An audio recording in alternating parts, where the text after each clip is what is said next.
পাল্টা অভ্যুত্থানের চেষ্টা করলে অস্তিত্ব বিপন্ন হবে এমন মন্তব্য করে আওয়ামী লীগকে দল গোছানোর পরামর্শ দিয়েছেন অন্তর্বর্তী সরকারের স্বরাষ্ট্র উপদেষ্টা সাখাওয়াত হোসেন। দেশে ফিরতে বাধা নেই উল্লেখ করে কোনো ধরনের গন্ডগোল না পাকাতে শেখ হাসিনাকে পরামর্শ দেন তিনি। দুর্গাপূজায় সরকারি ছুটি 3 দিন করার বিষয়টি বিবেচনা করার আশ্বাসও দেন স্বরাষ্ট্র উপদেষ্টা। রেজা খানকে সঙ্গে নিয়ে শামুজুয়া চৌধুরী রিপোর্ট। ছাত্র জনতার অভ্যুত্থানে আহত আনসার সদস্যদের চিকিৎসার খোঁজ খবর নিতে ঢাকা সেনানিবাসের সম্মিলিত সামরিক হাসপাতাল সিএমএইচে আসেন অন্তর্বর্তী সরকারের স্বরাষ্ট্র উপদেষ্টা। এ সময় বিভিন্ন ওয়ার্ড ঘুরে আহতদের পরিপূর্ণ চিকিৎসার আশ্বাস দেন তিনি। পরে গণমাধ্যমের মুখোমুখি হয়ে আওয়ামী লীগের পাল্টা অভ্যুত্থান চেষ্টার বিরুদ্ধে সতর্কবার্তা দেন সাখাওয়াত হোসেন। আবার এটা কাউন্টার রেভলিউশন করে আসবেন, কাউন্টার রেভলিউশন করতে হলে আপনাকে হাজার হাজার লোকের রক্ত বহাইতে হবে। যদি আপনারা সেই দায়িত্ব নিতে চান তাহলে নেন, এমন কিছু করবেন না যে আপনাদের জীবন বিপন্ন হয়। আন্দোলন চলাকালে সরকারি 7 পয়েন্ট রাইফেল কিভাবে যুবকদের হাতে এলো তা তদন্ত করতে আন্তর্জাতিক সহযোগিতা নেওয়া হবে বলে জানান স্বরাষ্ট্র উপদেষ্টা।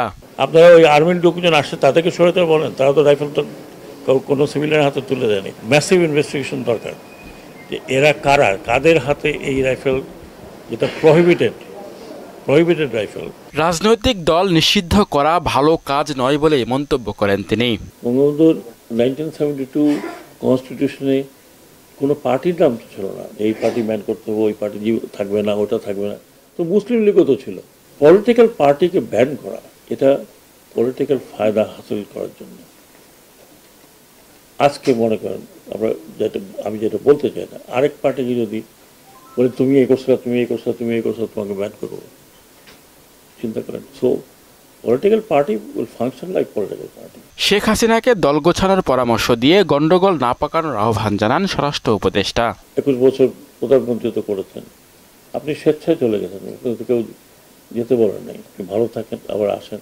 আমরা সবাই আপনাকে শ্রদ্ধা করি না, অশ্রদ্ধা করছি না, বাট এই গন্ডগোল পাকাবার তো কোনো মানে হয় না। এই গন্ডগোল পাকায় তো লাভ হবে না, বরং লোকজন আরো ক্ষেপে উঠবে। পরে সচিবালয়ে দুর্গাপূজার ছুটি 3 দিন করার দাবি বিবেচনার আশ্বাস দেন তিনি। দুর্গাপূজায় 3 দিন ছুটি হয়, 3 দিন না হলে মিনিমাম 2 দিন যেটা ছুটি। শামীমুজ্জামান চৌধুরী, মোহনা সংবাদ, ঢাকা।